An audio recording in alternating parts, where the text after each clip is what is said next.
The galaxy was old, very old. Thousands of species had risen from their home worlds. They had built ships, they had traveled between stars. They had met each other. Some became friends, some became enemies. But over millions of years, they had learned to live together in a system they called the Galactic Conclave. The Conclave had rules. The strong ruled. The weak served. This was the way of things. No one questioned it. No one tried to change it.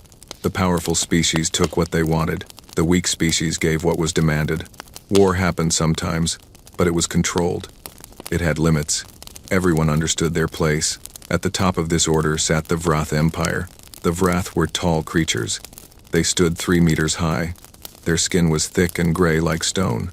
Their eyes were small and red. They had 4 arms and 2 legs. They had ruled their region of space for 50,000 years. No one had ever defeated them in battle. No one had ever tried in a very long time. The Vrath believed they were the greatest species in the galaxy. They believed this because no one had ever proved them wrong. Their ships were massive. Their weapons were powerful. Their soldiers were fearless. When the Vrath wanted something, they took it. When someone defied them, they destroyed that someone. This was their way. This had always been their way. Then humanity arrived. Earth was a small blue world on the edge of the galaxy. The humans had only recently learned to travel between stars. Their ships were small and slow. Their weapons were weak by galactic standards. They had no allies. They had no protectors. They were alone in a universe they did not understand. The first contact between humans and the Conclave happened quietly. A human exploration ship met a trading vessel from the Mallory species. The Mallory were peaceful merchants. They told the humans about the galaxy. They warned them about the Vrath. They advised humans to be careful. Find a powerful species to protect you, the Mallory captain had said. Pay tribute. Show respect. Do not draw attention to yourselves. This is how small species survive. But humans were strange creatures. They did not like being told they were small. They did not like the idea of paying tribute. They had a history of fighting for their freedom. They had fought each other for thousands of years. They had only recently learned to work together. Now they looked at the stars with hungry eyes. Humanity spread quickly. In 50 years, they built colonies on 20 worlds. They built space stations. They built mining operations on asteroids. They traded with whoever would trade with them. They learned new technologies and made them better. They grew stronger every year. The Vrath watched this with interest. In the great hall of the Vrath homeworld, the High Council gathered. The hall was massive. It could hold 10,000 Vrath. Today, only the 12 members of the High Council were present.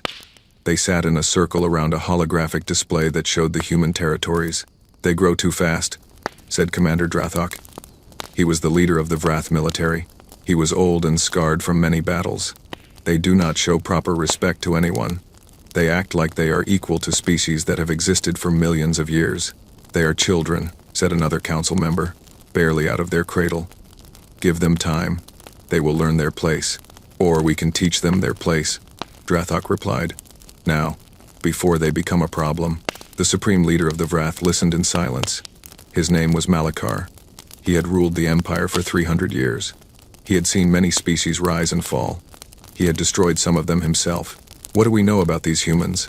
Malachar asked. A scientist stepped forward. They are weak physically. Their bodies are soft. They live short lives, about 80 to 100 years. They need specific conditions to survive. They breathe oxygen. They need water. They cannot survive in extreme temperatures. By every measure, they are inferior creatures. Their technology? Primitive. Their ships are slow. Their weapons are weak.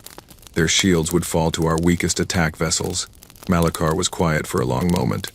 Then why do you bring them to my attention, Drathok? Drathok stood. Because they do not behave like a weak species should behave.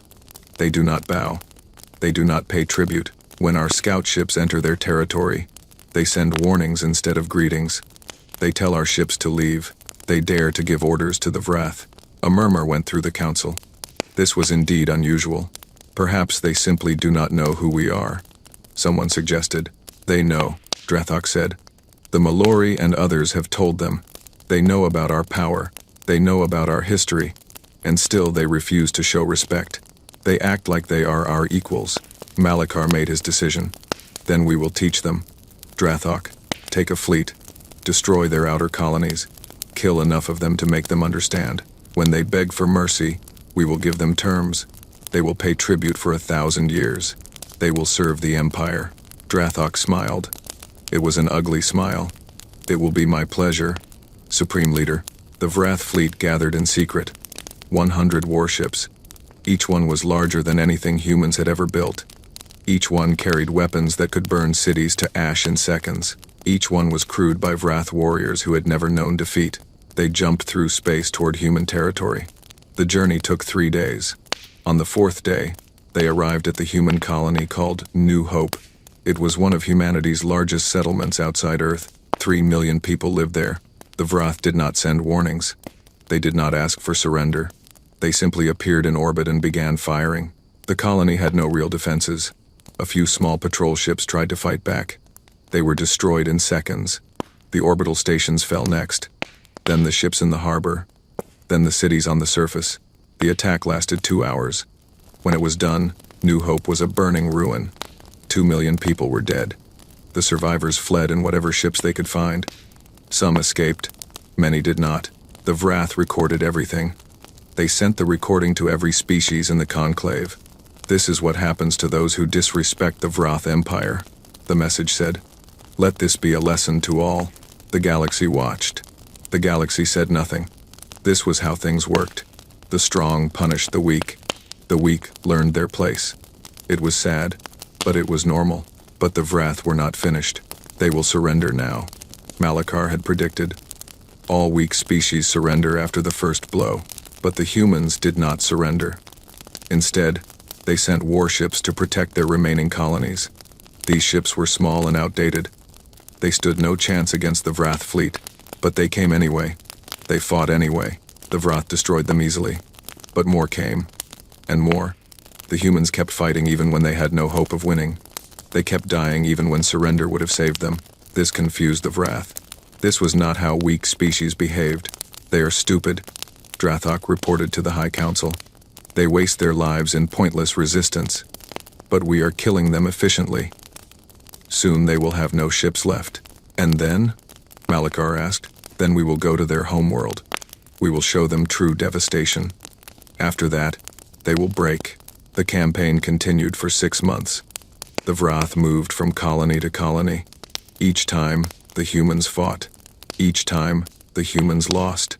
The Vrath killed millions. They destroyed cities. They burned farms and factories. They showed no mercy. The galaxy continued to watch. Some species felt sorry for the humans.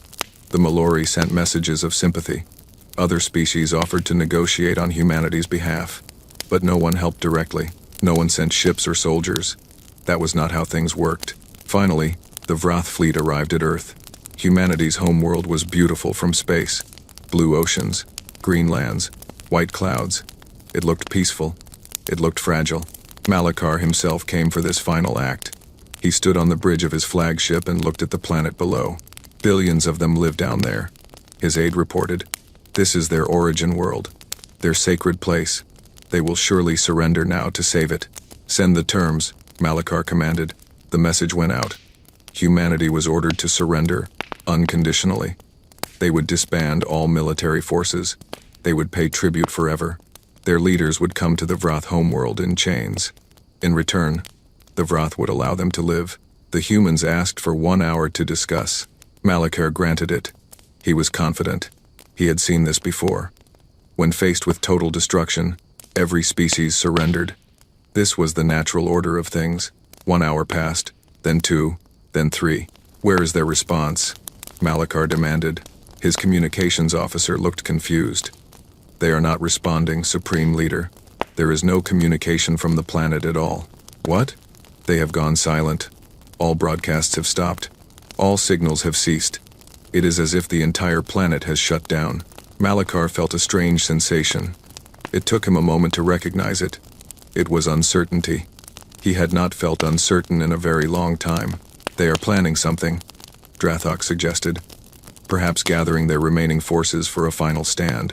Against our fleet? That would be suicide. These humans seem fond of suicide. Malachar considered his options. He could begin bombarding the planet immediately. That was the standard protocol. But something held him back. Something about the silence bothered him. "Wait," he commanded. "Give them one more day." 1 day passed. Then another. Then a week. The humans remained silent. No communications. No ships leaving or arriving. The planet below looked exactly the same, but nothing came from it. Not a single signal. After 2 weeks, Malachar lost patience. "Begin the bombardment." The Vrath fleet opened fire. The first wave of weapons struck the major cities. Explosions bloomed across the planet's surface. Millions died in seconds. The Vrath continued firing for 3 days straight. They targeted military installations, government buildings, factories, population centers. When they finally stopped, much of Earth's surface was burning. Cities had become craters. Forests had become ash. The death toll was beyond counting. "It is done," Drathok reported. "Their civilization is destroyed. Any survivors will be scattered and broken. They will never threaten anyone again." Malachar looked at the ruined world below. He felt satisfied. Another species had learned its place. Another example had been made. "Send word to the Conclave," he ordered. "The human problem has been solved. Let all species remember what happens to those who defy the Vrath Empire." The message went out across the galaxy. Species received it with resignation. Another young civilization had been crushed. Sad, but not surprising. The strong ruled.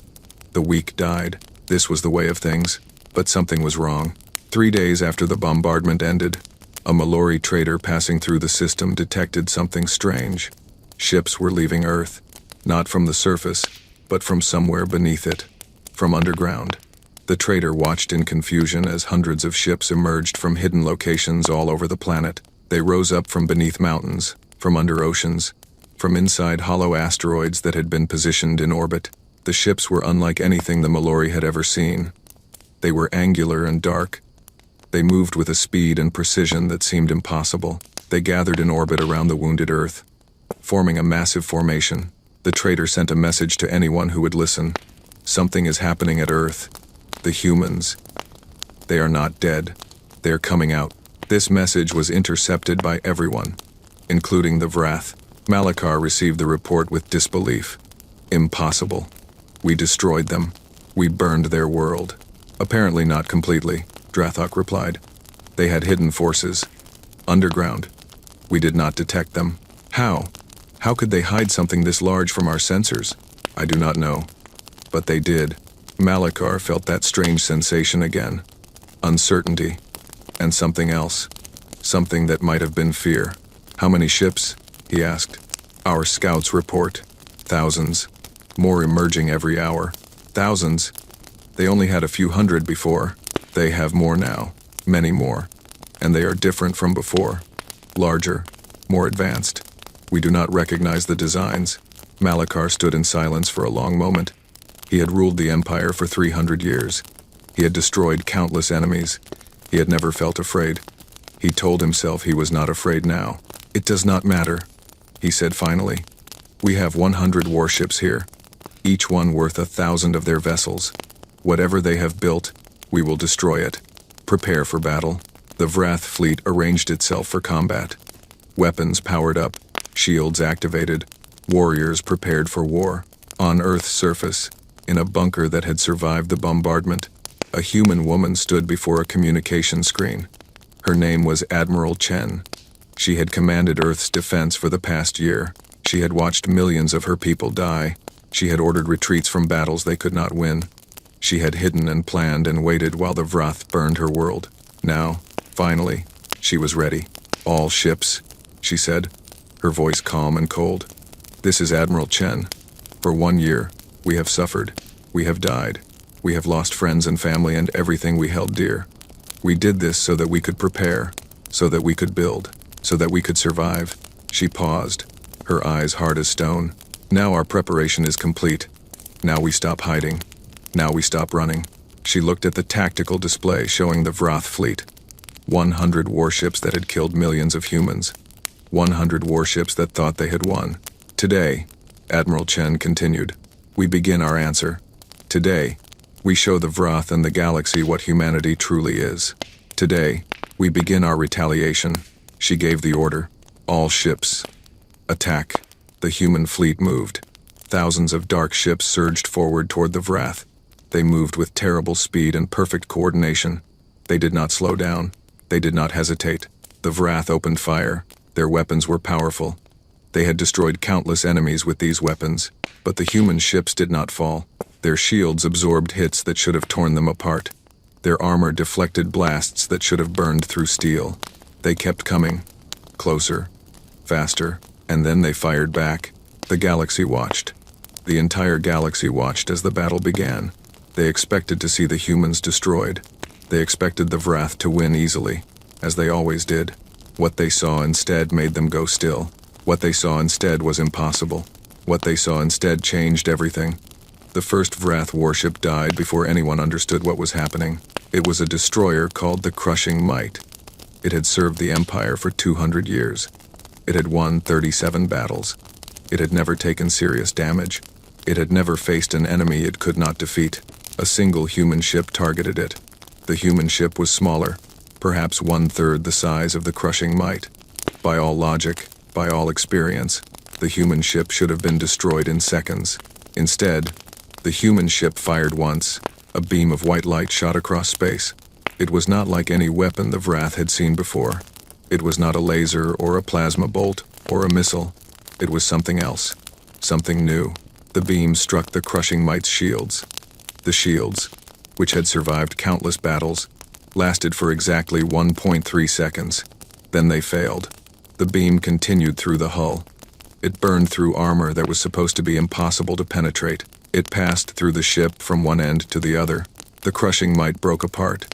2,000 Vrath warriors died without understanding what had killed them. On the bridge of the flagship, Commander Drathok watched in disbelief. What was that? What weapon is that? No one could answer. More human ships fired. More beams of white light filled the space around Earth. More Vrath warships began to die. The Vrath returned fire with everything they had. Their weapons were still powerful. They still hit their targets, but the human shields held. Shot after shot struck the human ships. The shields flickered but did not fall. The ships kept coming. They kept firing. Their shields should not be able to stop our weapons, a Vrath scientist reported. The mathematics do not work. This should not be possible. And yet, it is happening. Drathok replied through gritted teeth. Supreme Leader Malachar watched the battle from his throne. His face showed nothing, but inside he felt something he had not felt in centuries. True fear. The kind of fear that comes when everything you believe is proven wrong. The humans were not supposed to be able to do this. They were a young species. They had primitive technology. They were weak and soft and fragile. Everything the Vrath knew told them that humans were inferior, that they would break easily, that they would surrender. Instead, the humans were destroying the mightiest fleet in the galaxy. In the first hour of battle, the Vrath lost 23 warships. They managed to destroy only 5 human vessels. This was an impossible ratio. The Vrath always won by overwhelming margins. They always crushed their enemies with ease. Now they were being crushed instead. We must retreat, Drathok advised. His voice was heavy with shame. He had never suggested retreat before. He had never imagined he would need to. Malachar hesitated. Retreat would mean admitting defeat. The Vrath did not admit defeat. They had not lost a major battle in 10,000 years. If they retreated now, the galaxy would know. The galaxy would see that the Vrath could be beaten. Supreme Leader, Drathok pressed. If we stay, we will lose everything. Our fleet will be destroyed. We will have nothing left to defend the Empire. Malachar closed his eyes. When he opened them, they burned with humiliation and rage. Sound the retreat. The order went out. The remaining Vrath ships, 67 of them now, began to turn. They activated their jump drives to escape from this nightmare. But the humans were not finished. Admiral Chen watched from her command ship as the Vrath tried to run. Her face was still calm. Her voice was still cold. But inside, something burned. A fire that had started when the first human colony died. A fire that had grown with every death. Every loss. Every moment of hiding and waiting and preparing. They are trying to escape, her aide reported. I see them. Do we let them go? Admiral Chen thought of New Hope. 3 million people. Her sister had lived there with her family. 2 children, ages 6 and 9. They had burned with everyone else. She thought of the other colonies. 14 million dead. She had known some of them personally. Friends from the academy. Former crew members. People who had laughed and loved and hoped for the future. She thought of Earth. The bombardment that had lasted 3 days. The cities turned to ash. Her parents had lived in Beijing. The Vrath had hit Beijing in the first hour. No, she said. We do not let them go. The human fleet spread out. Ships moved to block the Vrath escape routes. Jump drives were targeted and destroyed. One by one, the retreating ships were caught and killed. It took 3 more hours. When it was done, only 12 Vrath ships remained. They were surrounded, their weapons depleted, their shields failing. Admiral Chen opened a communication channel. Vrath Fleet, this is Admiral Chen of the Human Defense Force. Lower your shields and prepare to be boarded. Your supreme leader will surrender to me personally. Any resistance will result in immediate destruction. On his flagship, Malachar heard the message. His hands shook with rage. He had ruled for 300 years. He had never surrendered to anyone. Supreme Leader, Drathok said quietly, if we surrender, perhaps we can negotiate. Perhaps we can save our people. The Vrath do not surrender. The Vrath have never faced anything like this. Malachar looked around his bridge. His warriors, proud and strong, stood waiting for his decision. They would fight if he ordered it. They would die if he ordered it. That was their loyalty. But what purpose would their deaths serve? The battle was lost. The fleet was destroyed. If they all died here, there would be nothing left to protect the homeworld. The supreme leader of the Vrath Empire, who had never bent his knee to anyone, spoke the words that broke his heart. We surrender. The news spread across the galaxy at the speed of light. On the Mallory homeworld, the High Merchant watched the reports in stunned silence. He had lived for 400 years. He had seen many things. He had never seen the Vrath surrender. This cannot be real, he whispered. His aide nodded slowly. It is confirmed by multiple sources. 88 Vrath warships destroyed. The Supreme Leader captured. The humans have won. But how? They were nothing. They were just a young species with primitive ships. How could they defeat the Vrath? We do not know. No one knows. The humans are not talking. The High Merchant felt a chill run through him. He had advised the humans once, through the captain who first contacted them. He had told them to pay tribute and show respect. He had told them that was how small species survived. They had not listened. And now they had done the impossible. What does this mean? His aide asked. The High Merchant had no answer. The rules of the galaxy, the rules that had existed for millions of years, had suddenly changed. The strong no longer ruled simply because they were strong. The weak were no longer weak just because everyone thought they were. Everything was different now. On 100 worlds, the story was the same. Species that had bowed to the Vrath for millennia watched in disbelief. Species that had paid tribute and offered submission saw that such things were not inevitable. Species that had given up hope began to feel something they had forgotten, hope itself. But there was also fear, because if the humans could defeat the Vrath, what else could they do? What would they do next? The humans answered that question 3 days later. Admiral Chen stood on the bridge of her command ship, the Vengeance. They had left Earth's orbit. They had gathered their fleet. They had resupplied and repaired and prepared.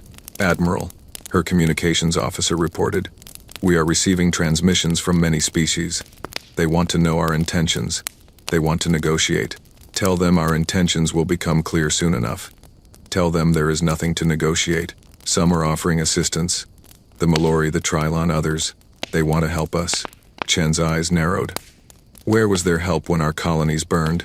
Where was their assistance when the Vrath bombarded our world? They sat and watched. They said nothing. They did nothing. They were afraid. Yes, they were.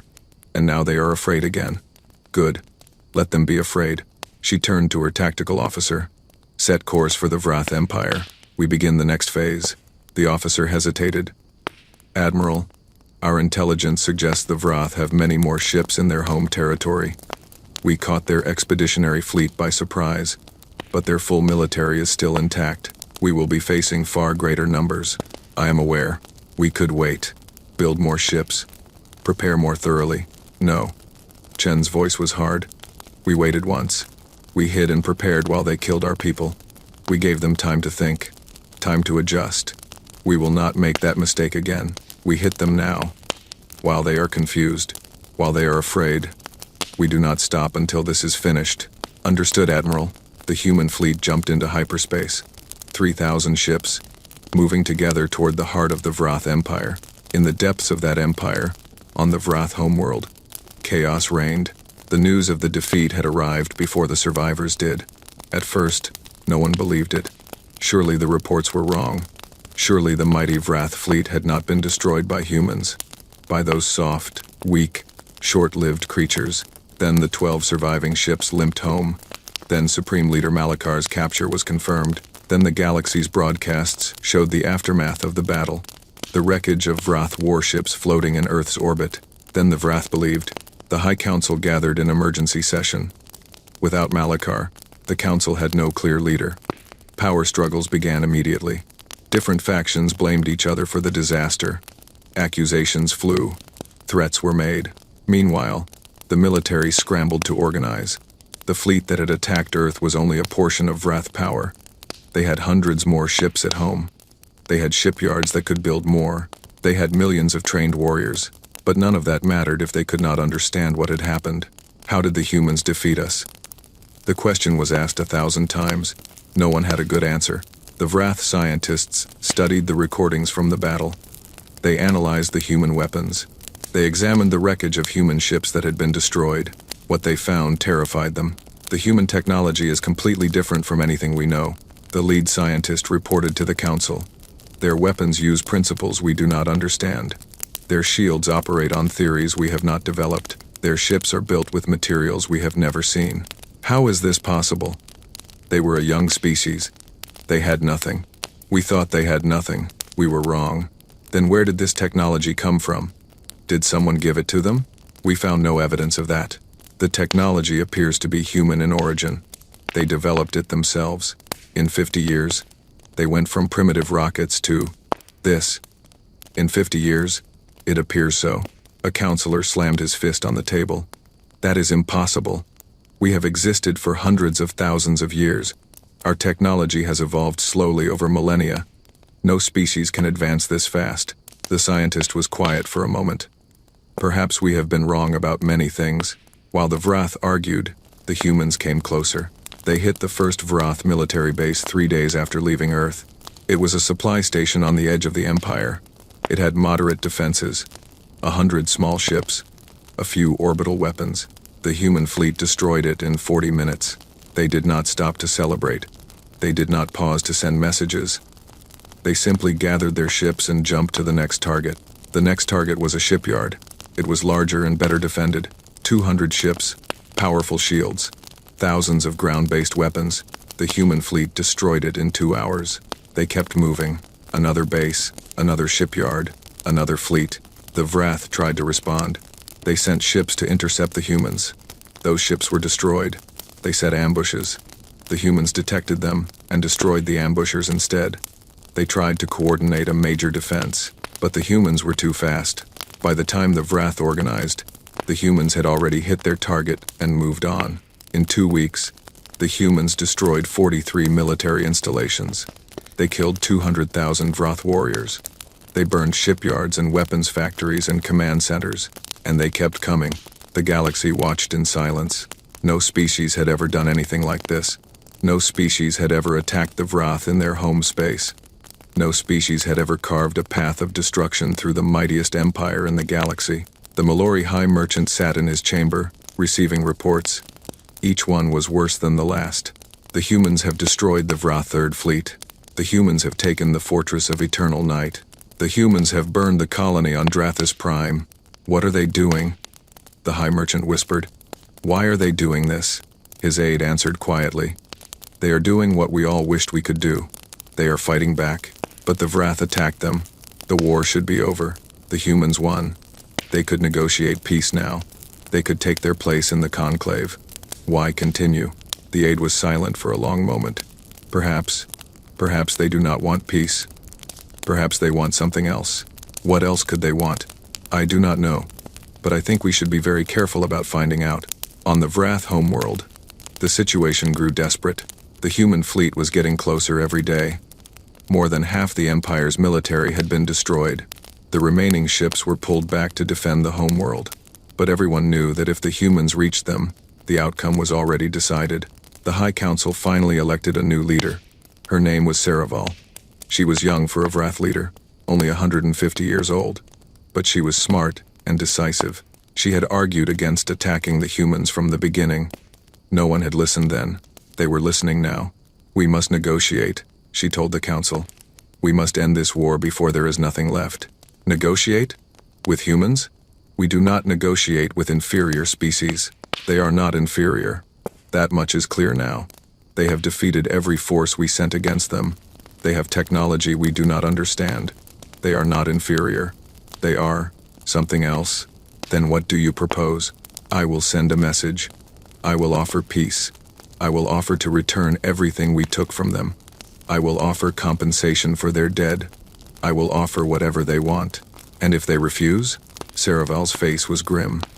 Then we will have no choice but to keep fighting until one side is completely destroyed. The message was sent. Saraval herself recorded it. She spoke of peace.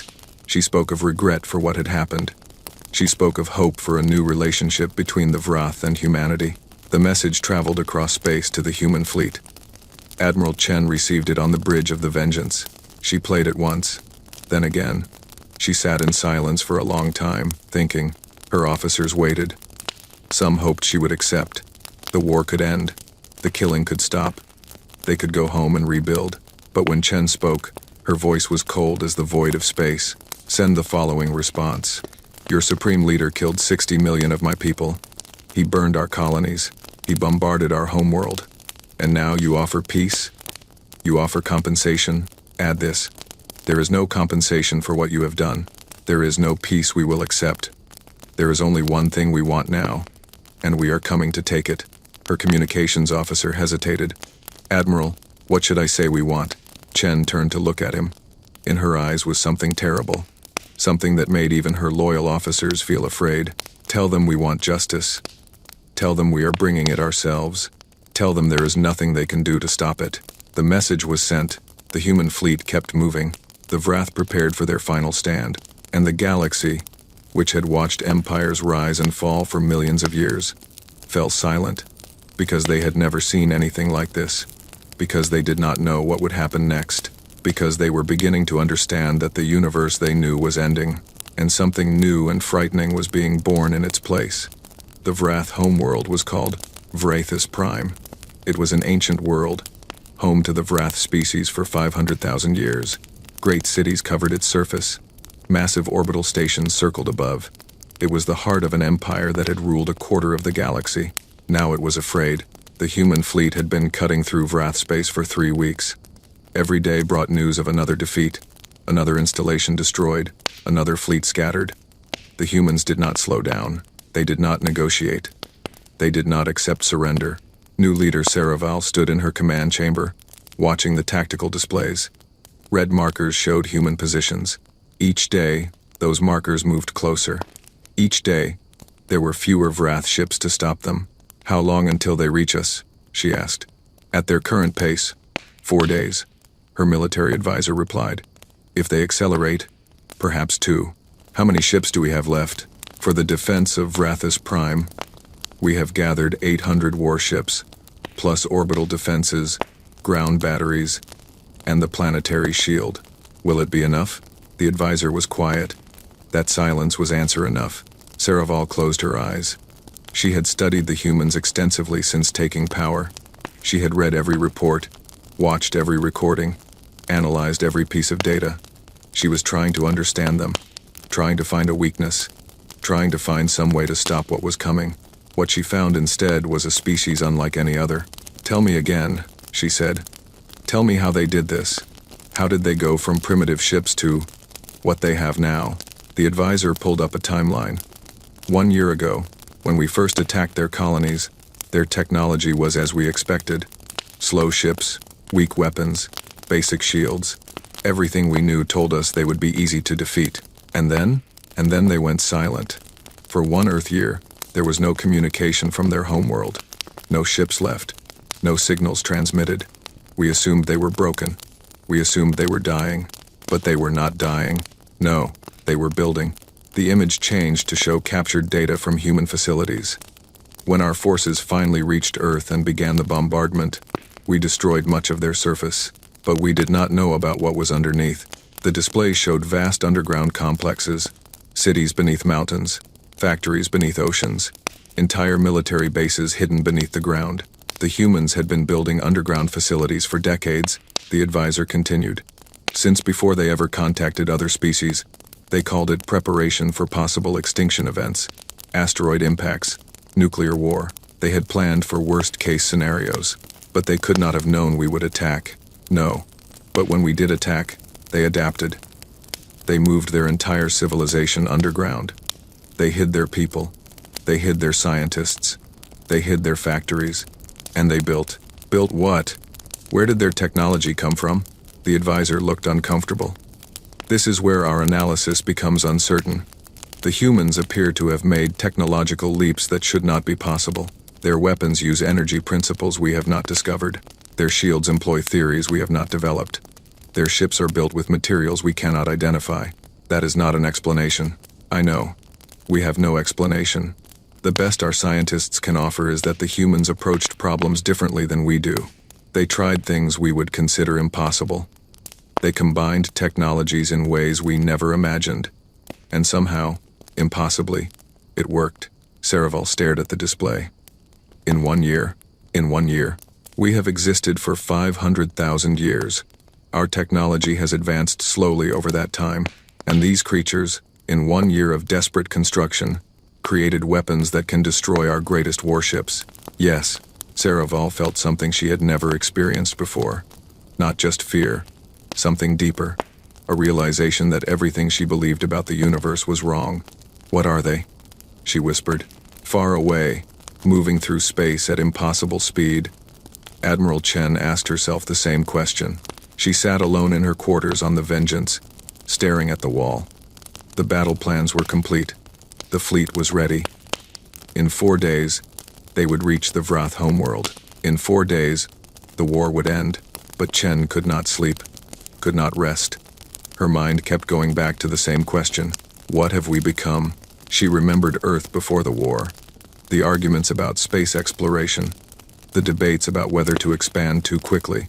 The hopeful messages sent to other species, hoping for friendship and cooperation. She remembered her sister's face. The last video call they had shared before the attack. Her niece and nephew laughing in the background. So young, so full of life. She remembered the day she learned they were dead. The cold feeling that spread through her body. The way the world seemed to lose all color. She remembered the decision made in the deepest bunkers beneath Earth's surface. The gathering of humanity's greatest minds. The question asked by the desperate leaders of a dying world. Can we fight back? Can we win? And she remembered the answer. The terrible, wonderful, terrifying answer. Yes. But it will cost us everything we were. The humans had made a choice.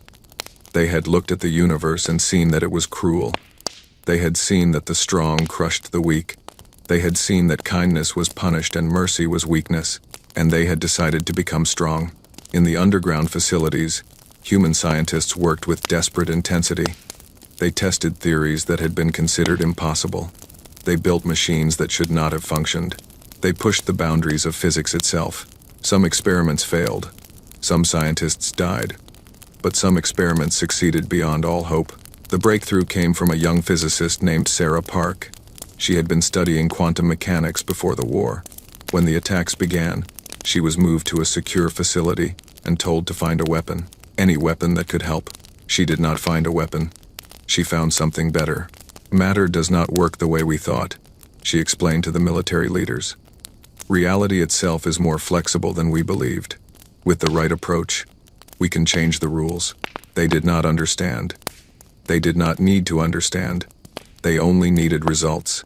Sarah and her team worked for 6 months straight. They barely slept. They barely ate. Several of them collapsed from exhaustion. But they kept going. Because above them, their world was burning. Because their families were dying. Because there was no alternative. On day 183, they succeeded. The first new weapon was tested in a deep underground chamber. A beam of light that did not behave like light. An energy that did not follow normal physics. It struck a target, and the target simply stopped existing. The scientists stared in shock. Then they built more. In the shipyards beneath the oceans, human engineers constructed a new fleet.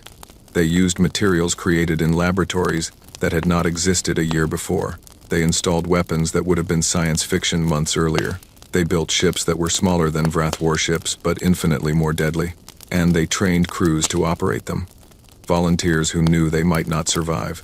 Who knew they were going to fight an enemy that had destroyed everything they loved. Who did not care about survival. Who cared only about revenge. Admiral Chen had been one of those volunteers. She had commanded a small patrol ship before the war. She had lost her entire family in the first attack. When they asked for people willing to lead the new fleet, she had been the first to step forward. "Do you understand what we are asking?" the general had said. "This is not a defensive mission. This is not a mission of survival. We are asking you to take everything we have built and use it to hurt them, to make them suffer, to show them that attacking Earth was the worst mistake they ever made." Chen had not hesitated. "I understand." "Good. Because there will be no negotiation, no mercy, no stopping until it is finished." "Can you do that?" She had thought of her sister, her niece, her nephew, 2 children who would never grow up. "Yes, I can do that." Now, 3 weeks into the campaign, Chen wondered if she had been right. They had killed so many Vrath. Soldiers, workers, even civilians sometimes, when the fighting spread too wide. The destruction they had caused was beyond measuring, and still she felt nothing. No guilt, no satisfaction, just cold emptiness and the burning need to finish what they had started. "Is this what we were meant to become?" she asked herself. "Is this what survival costs?" She had no answer. She only had orders. She only had her fleet. She only had the next target. She would think about the rest later, if there was a later. On Vrathis Prime, Saraval made her final preparations. "We cannot defeat them in open battle," she told the council. "Their weapons are too powerful. Their ships are too fast. If we meet them in space, we will die." "Then, what do you suggest? Surrender?" "I suggest we use our planetary defenses. We have the strongest shield in the galaxy. Our ground weapons are the most powerful ever built. If we can survive their initial assault, if we can make them bleed enough, perhaps they will agree to negotiate." "You think they will negotiate?" "I do not know. But we must try. The alternative is extinction." The council agreed because they had no other choice. Orders went out. The fleet positioned itself around the planet. The planetary shield powered up, creating a barrier of energy that had never been breached. Ground batteries targeted the space above, ready to fire. The civilians were moved to shelters. The warriors prepared for battle. The entire Vrath species held its breath and waited. 2 days later, the human fleet arrived. They appeared on the edge of the system in a flash of light. 3,000 ships, arranged in perfect formation. They did not rush forward. They did not immediately attack. They simply waited. Saraval watched them on her display. "What are they doing?" "Unknown, leader. They are not moving." An hour passed. Then 2. The humans remained in place, their ships motionless in the darkness. Then a communication came through. Admiral Chen's face appeared on the screen.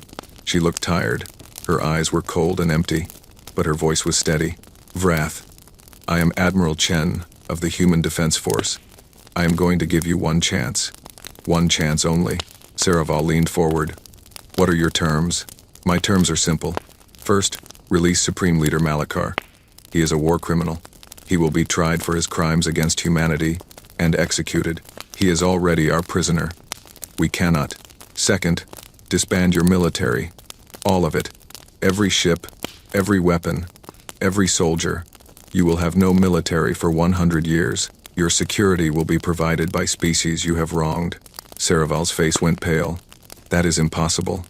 Without defense, we would be helpless. Third, pay reparations. Every species you have ever conquered, ever exploited, ever harmed, will be compensated.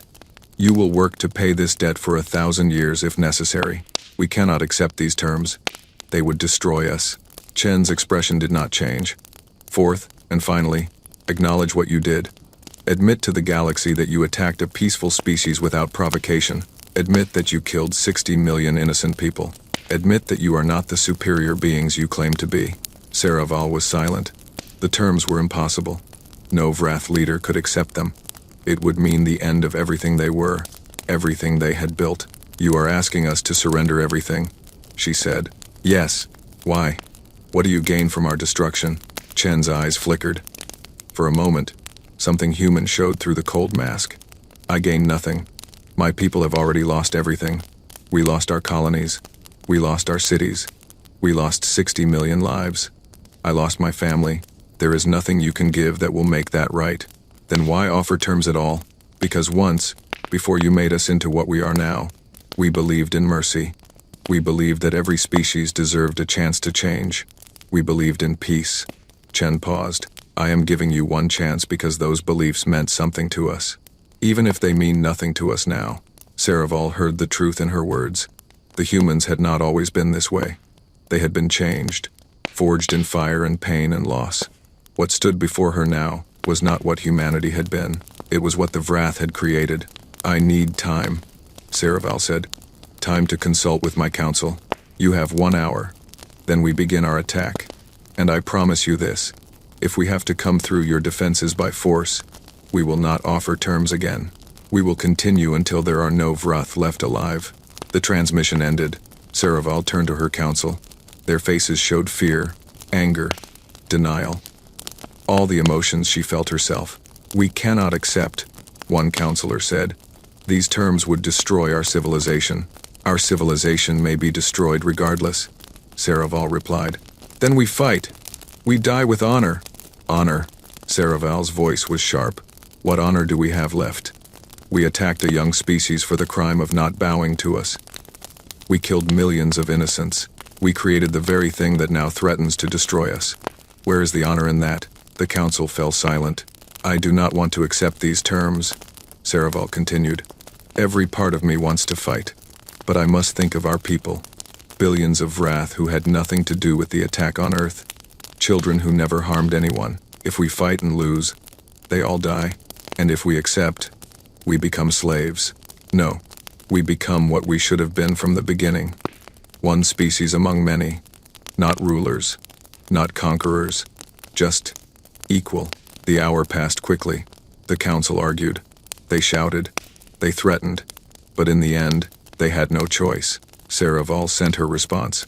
We accept your terms, on one condition. Chen's face showed no surprise. What condition? That you accept our surrender now, before the fighting begins. That you spare our civilian population. That you allow us to end this war without more death. Chen was quiet for a long moment. The galaxy watched.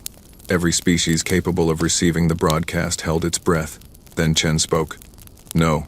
Saraval's heart froze. What? I said no. We do not accept your condition. But, you offered terms. We accepted. You accepted too late. I told you that you had 1 hour. You took 1 hour and 7 minutes. The offer has expired. 7 minutes? You would kill billions over 7 minutes? Chen's face was hard as stone. You killed millions in seconds. You did not hesitate. You did not offer 7 minutes of mercy. Why should we? Please, I am begging you. Think of our children. I think of children every day. I think of my niece and nephew.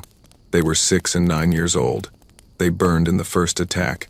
They did not get 7 minutes. They did not get 7 seconds. Saraval felt tears forming in her eyes. Vrath did not cry. But she was crying now. What do you want? Tell me and I will give it to you. Anything. Chen's expression finally changed. Something moved in her empty eyes. Pain. Terrible, endless pain. I want my family back. I want the 60 million dead to live again. I want to undo what was done to us. I want to be the person I was before you destroyed everything. Her voice cracked. Can you give me that? Saraval had no answer. I thought not. Chen raised her hand. All ships. Begin the attack. The human fleet moved forward. 3,000 ships of war, carrying the fury of a wounded species. They headed toward Vrathis Prime, and the final battle began. The Battle of Vrathis Prime began at dawn on the planet below. 800 Vrath warships formed a wall between the approaching humans and their homeworld. Behind them, the planetary shield glowed with energy. Below, ground batteries tracked targets in space. Everything the Vrath had built over 500,000 years was gathered here for this final defense. Against them came 3,000 human ships. Commander Drathok had been released from imprisonment to lead the defense. He had argued against it. He had told them he was broken, that he no longer trusted himself to command. But there was no one else. The experienced commanders were dead or captured. Only Drathok remained. He stood on the bridge of his new flagship, watching the human fleet approach. His hands did not shake. His voice did not waver. He had already accepted that he would die today. That made everything else easier. All ships, hold formation, he ordered. Do not advance. Force them to come to us. Every moment they spend approaching is a moment for our ground batteries to target them. The Vrath ships waited. Their shields were at full power. Their weapons were charged. Every warrior on every ship knew what was at stake. The humans did not slow down. They came in a wave of dark metal and terrible purpose. Their formation shifted as they approached, spreading out to present multiple targets. But they did not try to flank or outmaneuver. They simply charged. They are not using tactics, one of Drathok's officers observed. They are just coming straight at us. They do not need tactics, Drathok replied quietly. Their weapons can cut through our shields like they were nothing. Their ships can take hits that would destroy ours. Why would they bother with tactics when they can simply attack? The first shots were fired. Human weapons reached across space. Those terrible beams of white light struck the Vrath defensive line. Ships that had survived 100 battles died in seconds. The shields that were supposed to protect them failed almost instantly. The Vrath returned fire. Their weapons were powerful by galactic standards. But against the human shields, they might as well have been throwing stones. In the first minute of battle, the Vrath lost 40 ships. The humans lost 3. Drathok watched the numbers change. He felt nothing. He had known this would happen. He had tried to tell them, back at the beginning. He had said the humans were strange. He had said they did not behave like other species. No one had listened. Continue firing, he ordered. For every ship we destroy, there is one less coming for our people. The battle continued. On her command ship, Admiral Chen directed the assault with cold precision. She did not feel triumph as Vrath ships exploded. She did not feel satisfaction as the enemy line crumbled. She felt nothing but the same empty purpose that had driven her since the war began. Enemy fleet is breaking, her tactical officer reported. They are retreating toward the planetary shield. Do not let them reach it. Cut them off. Human ships surged forward, faster than should have been possible. They intercepted the retreating Vrath, destroying them before they could find shelter behind the shield. In 2 hours, the Vrath fleet was gone. 800 warships reduced to debris floating in space. 100,000 Vrath warriors dead. The largest military defeat in galactic history. But the battle was not over. The planetary shield still stood. The ground batteries still fired, sending massive bolts of energy into space. Some human ships were hit. Some fell. But most survived, and they gathered in orbit, looking down at the protected world below. Analysis, Chen demanded. The shield is powerful, Admiral. The most advanced we have ever seen. Our standard weapons cannot penetrate it. Standard weapons, Chen almost smiled. Good thing we have non-standard weapons. She sent orders to the fleet. Certain ships moved into position. Certain weapons were prepared. Weapons that had not been used yet. Weapons that had been held in reserve for exactly this moment. On the surface, Saraval watched from her command center. She saw the human ships arranging themselves. She saw them preparing something new. She did not know what it was. She only knew it would be terrible. Leader, our shield is holding, an aide reported. The human weapons cannot break through. Not yet. What do you mean? Saraval pointed at the display. Look at them. They are not attacking the shield. They are preparing something. Something they have not shown us before. What could be worse than what we have already seen? Saraval had no answer. But she was about to find out. In orbit, the human ships completed their arrangement. They formed a circle around the planet, evenly spaced. At the center of each ship, something was powering up. Energy readings that made no sense. Frequencies that should not have existed. Admiral Chen's voice came over the communication system. Vrath, your fleet is destroyed. Your defenses cannot protect you. In 30 seconds, we will activate our primary weapon. When we do, your planetary shield will fall. And then we will land ground forces. Those forces will arrest every member of your government. They will dismantle every weapon you have. They will ensure you never threaten anyone again. Saraval responded immediately. Wait. Please wait. We have not rejected your terms. We can still negotiate. The time for negotiation ended an hour ago. You chose not to accept when you had the chance. Now you will accept because you have no other choice. What about our people? Your ground forces will have to fight through our cities. Millions will die. Chen's voice was ice. Then you should have thought of that before you burned our cities. Before you killed our millions. This is your consequence, not ours. The countdown ended. The human ships fired, but they did not fire at the shield. They fired at each other. Or rather, they fired through each other. Beams of impossible energy connected each ship to every other ship, forming a web of light around the planet. The web began to contract. On the surface, instruments screamed warnings. The planetary shield was not being attacked. It was being erased. The web of human energy passed through it like it did not exist. Because to the human weapon, it did not exist. Saraval understood then. The humans had not built weapons to break shields. They had built weapons that made shields meaningless. They had changed the rules of physics itself. How? She whispered. How is this possible? The planetary shield failed. Not because it was destroyed, because it simply stopped existing. The energy that had powered it vanished. The projectors that had created it went dark. In seconds, 500,000 years of Vroth engineering became worthless. The planet lay exposed. Human ships descended through the atmosphere. Transport vessels carrying soldiers. Gunships carrying weapons. They came like rain, falling toward every major city, every military base, every government facility. The Vrath ground forces tried to resist. They had millions of warriors. They had weapons that could destroy buildings. They had been preparing for siege warfare for weeks. It made no difference. The human soldiers were not like anything the Vrath had faced before. They moved with mechanical precision. Their armor absorbed hits that should have killed them. Their weapons cut through Vrath defenses like air, and they showed no mercy. City after city fell. Base after base surrendered. The Vrath warriors, who had never known defeat, threw down their weapons and begged for their lives. The humans took prisoners. They did not torture. They did not massacre. But they were not gentle. They were efficient, cold, unstoppable. In the capital city, Saraval watched the end of her civilization approach. Her guards had abandoned her. Her advisors had fled. She sat alone in her command center, watching the displays that showed human soldiers moving through her city, moving toward her. She thought about running. She thought about fighting. She thought about taking her own life before they could take her. But in the end, she did none of those things. She simply sat and waited. The door opened.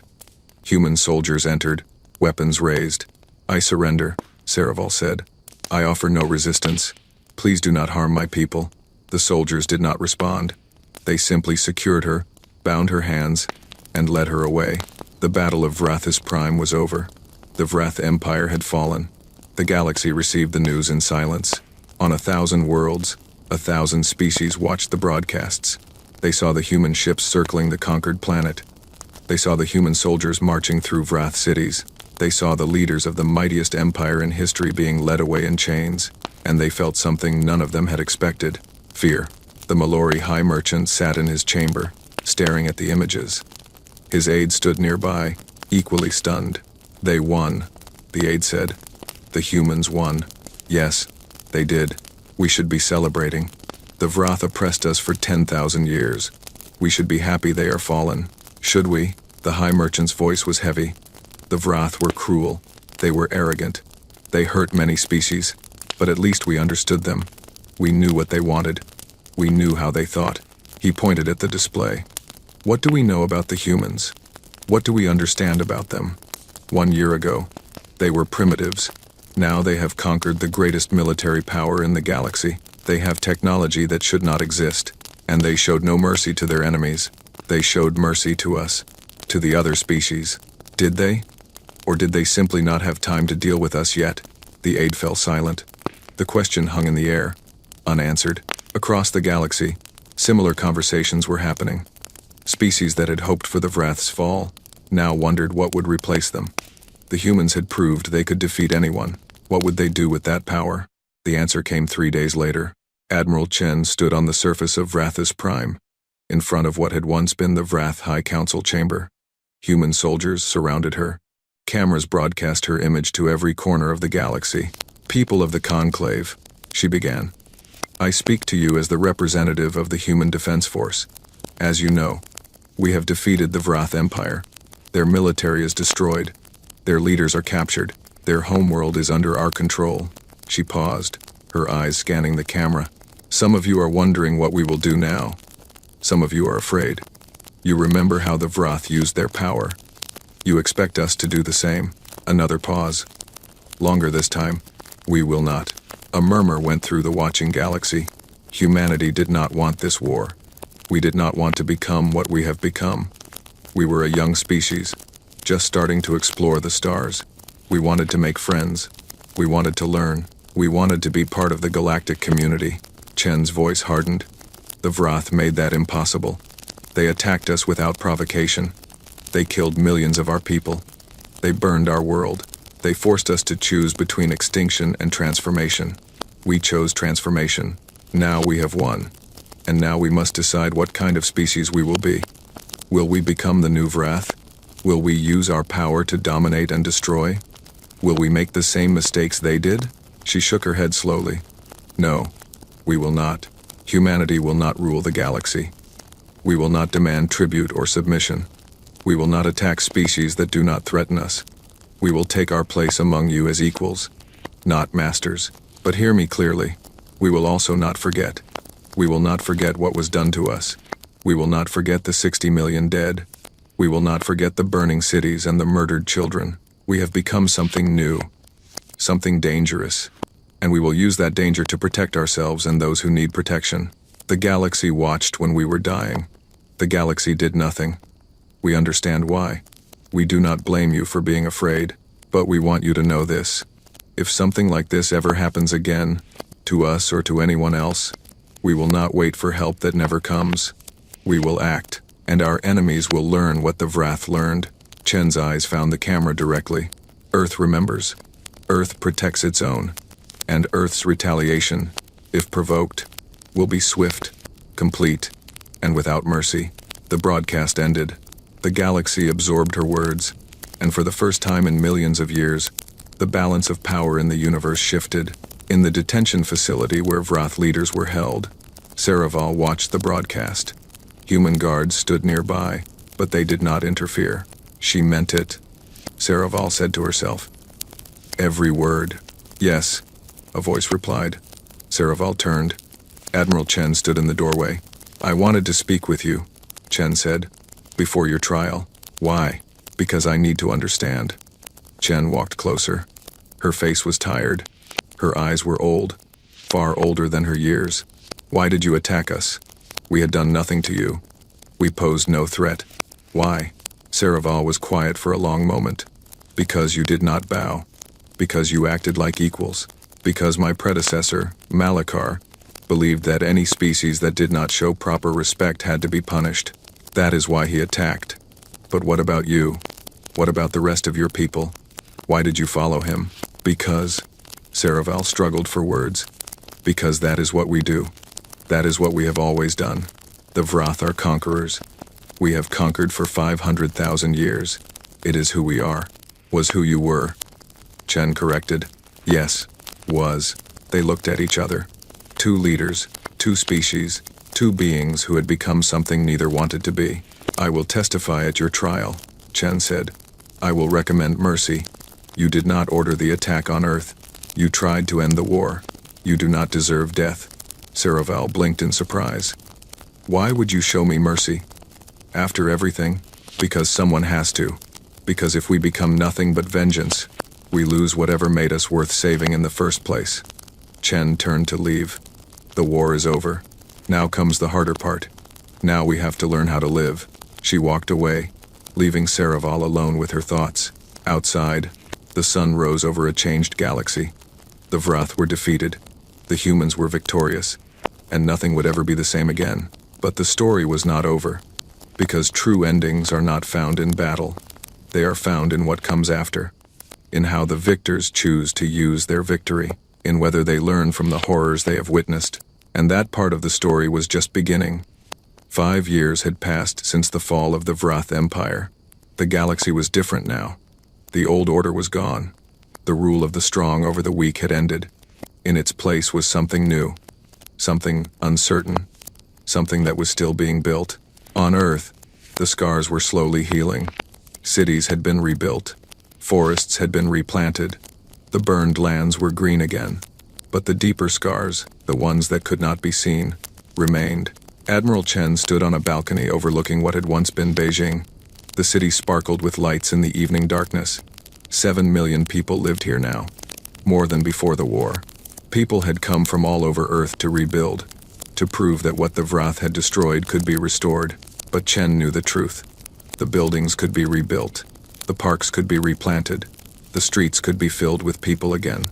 But the 60 million who had died would never return. The wounds in the hearts of the survivors would never fully close. She was no longer admiral. She had resigned her commission the day after the Vrath surrender. The work of war was done. She had no interest in the work of peace. "You are thinking again," a voice said behind her. Chen turned. Sarah Park, the physicist who had created the weapons that won the war, stood in the doorway. She had become Chen's closest friend in the years since. "I am always thinking. You are always thinking about the past. About whether we did the right thing." Chen did not deny it. "Did we?" Sarah walked to stand beside her. "We survived. Our species survived. Does that not make it right? Survival at any cost? We did not pay any cost. We did not become monsters. We showed mercy when we could. We built a better future than what came before. Did we?" Chen gestured at the city below. "Look at them. The people down there. They are afraid. Not of the Vrath. Of us. Of humanity. They know what we did. They know what we are capable of. And they are afraid of themselves." Sarah was quiet for a moment. Fear is not always bad. Sometimes fear keeps us from making terrible mistakes. And sometimes fear makes us into what we fear. They stood in silence, watching the city lights. The debate between them was old. They had had it many times. They would probably have it many more. Finally, Sarah spoke again. "There is news from the conclave. The assembly is meeting tomorrow. They want you to attend. I have already refused." "I know. They asked me to convince you to change your mind." Chen shook her head. "I have nothing to say to them. I am a soldier, a retired soldier. I have no place in politics. You are a symbol, the symbol of human power. Your presence reminds them of what we can do. It makes them take us seriously. Is that what we want? To be taken seriously because they fear us? It is better than being ignored until we are attacked again." Chen could not argue with that. She had made the same argument herself 5 years ago, but she was tired now. Tired of being a symbol. Tired of representing something she was not sure she believed in anymore. "Tell them I will consider it," she said finally. "That is all I can promise." Sarah nodded. "That is enough."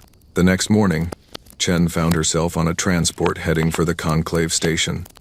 Despite her doubts, she had decided to attend, not because she wanted to, because she felt she had to. The station hung in orbit around a neutral world. It was massive, built to accommodate thousands of representatives from hundreds of species. Before the war, humanity had only had observer status here. Now they had full membership. Now they had a permanent seat on the High Council. Chen entered the assembly chamber. Every species in the conclave was represented. She saw Mallory, Trilon, Kessari, and dozens of others she did not recognize. They all turned to look at her as she entered. She felt their eyes. Some curious, some respectful, many afraid. Good, a part of her thought. Fear keeps them in line. Another part of her felt sick. She took her seat in the human delegation. Ambassador Martinez, humanity's official representative, sat beside her. "Thank you for coming," he said quietly. "Your presence means a lot. I am just watching. Nothing more." Of course, the assembly began. The first item of business was routine. Trade agreements, resource sharing, boring administrative matters that kept the galaxy running. Then came the main topic. "Representatives of the conclave," the assembly speaker announced. "We are here to discuss the reconstruction of the former Vrath territories. As you know, the Vrath Empire covered a quarter of the galaxy. Its fall has left many worlds without governance or protection. Chen listened as various species debated. Some wanted to divide the territories among themselves. Some wanted to establish independent governments for each world. Some wanted to create a new administrative system under conclave control. Through it all, Chen noticed something. Every few minutes, someone would glance in her direction.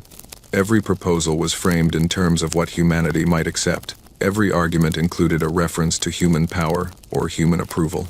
The galaxy was not debating how to govern the former Vrath territories. They were trying to figure out what the humans wanted. They were afraid to disagree with whatever that was. Finally, Chen stood. The chamber fell instantly silent. "I have listened to your debate," she said. Her voice was calm, clear.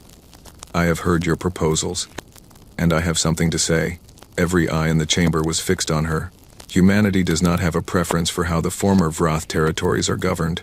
We do not want control of those worlds. We do not want influence over their administration. We want only one thing. She paused, letting the silence build. "We want you to stop being afraid." Confusion rippled through the assembly. This was not what they had expected. For 5 years, the galaxy has been afraid of humanity. You watched us destroy the mightiest empire in history. You saw our weapons, our ships, our soldiers. You know what we can do, and you are terrified. This fear makes you weak.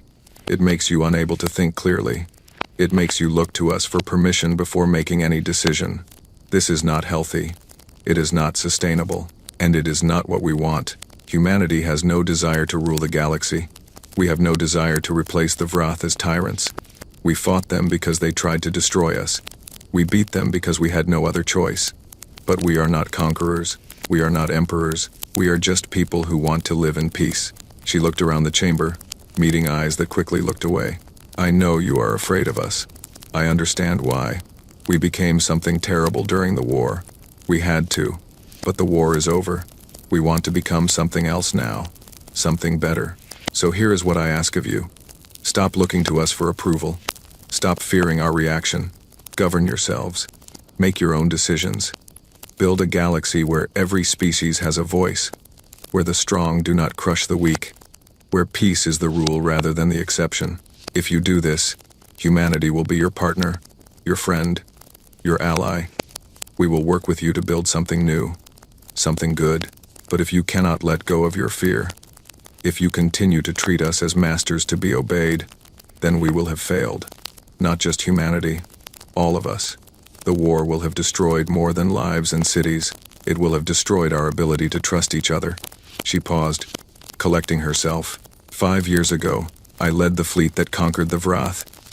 I gave orders that killed millions. I did what I had to do, but I take no pride in it. I wish every day that it had not been necessary. Now I am asking you to help me make sure it never happens again. Not to us, not to anyone. Help me build a galaxy where species like the Vrath cannot rise to power, where attacks like the one we suffered cannot happen, where no one has to become what we became. That is all I have to say." She sat down. The chamber remained silent. No one moved. No one spoke. Then, slowly, the Mallory representative stood. "Admiral Chen," he said, "my species has been part of the conclave for 100,000 years. We have seen empires rise and fall. We have seen countless species make promises of peace and break them. But I have never seen anyone speak as you have spoken. I have never seen a representative of a powerful species ask us not to fear them. I have never seen anyone try to give up power rather than take more." He bowed deeply, a gesture of respect among his people. "You have given us much to think about. I cannot speak for the entire conclave, but I can speak for the Mallory. We accept your offer of partnership. We will work with you to build the galaxy you describe, and we will try to let go of our fear." One by one, other representatives stood. Some made similar statements. Others remained silent. But the mood in the chamber had changed. The fear was not gone. It would take years to fade, but something new had entered. Something that might, in time, become trust. After the assembly, Chen walked through the station alone. She found an observation window and stood looking out at the stars. So many stars, so many worlds, so many species. "You did well." She turned. Ambassador Martinez had followed her. "Did I?" "You did. You gave them hope. You gave them a reason to believe we are not just monsters. I spoke the truth. That is all. Sometimes that is enough. They stood together, looking at the universe. What happens now? Chen asked. Now, we do the hard work. We build relationships. We solve problems. We prove that our words are not empty. It will take years, decades, maybe centuries, but it can be done. If we do not lose our way. Yes, if we do not lose our way. Chen thought about that, about all the ways they could fail, about how easy it would be to become the thing they had destroyed. Power corrupted. History proved that over and over. Why would humanity be any different? But then she thought about Earth, about the people rebuilding, about the children being born who would never know what it was like to live under the shadow of war, about the scientists working on new technologies, not weapons now but medicine and energy and transportation. She thought about Sarah Park, who had created weapons that could destroy planets but who now spent her days teaching physics to young students. She thought about the 60 million dead. They could not be brought back, but they could be honored by building the kind of future they would have wanted. We can do this, Chen said finally. We have to believe we can do this. We can, Martinez agreed. Together, on Earth, evening came. The cities glowed with light. The farms stretched green across the healed land. The sky was clear, filled with stars that humanity now traveled among. In schools, children learned history. They learned about the war, about the terrible price humanity paid, about the retaliation that shook the galaxy. They learned about the 60 million who died and the billions who survived to build a new world. They learned the lesson that Earth would never forget. Never attack first. Always seek peace. Protect the innocent. Build bridges instead of weapons when possible. But also this: if someone threatens your home, if someone kills your people, if someone tries to destroy everything you love, you have the right to fight back. You have the right to survive. And if survival requires becoming something terrible, then become it. Because the alternative is extinction. This was humanity's legacy. This was what the war had taught them. This was what they would carry forward into whatever future awaited them. The galaxy had watched Earth's retaliation with horror, with fear, with awe. Now it watched humanity's recovery with curiosity, with hope, with cautious optimism. And deep in the darkness between stars, other species observed. Species that had not yet made contact. Species that had been considering whether to emerge, whether to make themselves known to the galaxy. They watched what humanity had done. They watched what humanity was becoming, and they made their decisions. Some decided to stay hidden. The humans were too dangerous. Better to remain in the shadows. But others decided differently. If humanity could go from primitive to powerful in one generation, if they could defeat the unconquerable and then choose mercy over domination, then perhaps this galaxy had room for more than the strong, ruling the weak. Perhaps there was a new path, a better path. Perhaps the galaxy was changing, and at the center of that change, a small blue planet orbited a yellow star, a planet that had nearly been destroyed, a planet whose people had been tested and transformed and tempered in fire. Earth, humanity's home, the place where everything began and everything ended and everything began again. The planet hung in space, beautiful and fragile and utterly unforgiving to any who might threaten it, and the galaxy looked upon it with new eyes, not fear alone anymore. Not hatred or contempt, something else now, respect, because Earth had shown them the truth. The weak were not always weak, the strong were not always strong, and those who underestimated their enemies learned terrible lessons. The galaxy stood in stillness, watching Earth's light shine among the stars, wondering what would come next, hoping for peace, preparing for anything, and humanity looked back at them, ready for whatever the future would bring. The war was over, the story continued, and somewhere in the vastness of space, on a ship traveling toward distant stars, a human child looked out a window at the galaxy before her. She was young, born after the war, knowing it only from stories. "What is out there?" she asked her mother. Her mother smiled. "Everything. Worlds we have not seen, species we have not met, adventures we cannot imagine. Is it dangerous? Sometimes. But we will be careful. And if something threatens us, we will protect each other, like we did in the war. Like we did in the war. But hopefully not like that again. Hopefully we are building something better." The child thought about this. Then she smiled. "I want to see it all." Her mother hugged her. "You will. Someday you will." And the ship carried them forward, into the unknown, into the future, into whatever destiny awaited, because that was what humanity did. They survived, they adapted, they grew, and they never, ever forgot. The story of Earth's retaliation was written in the stars, a warning, a promise, a reminder, and the galaxy would remember it forever.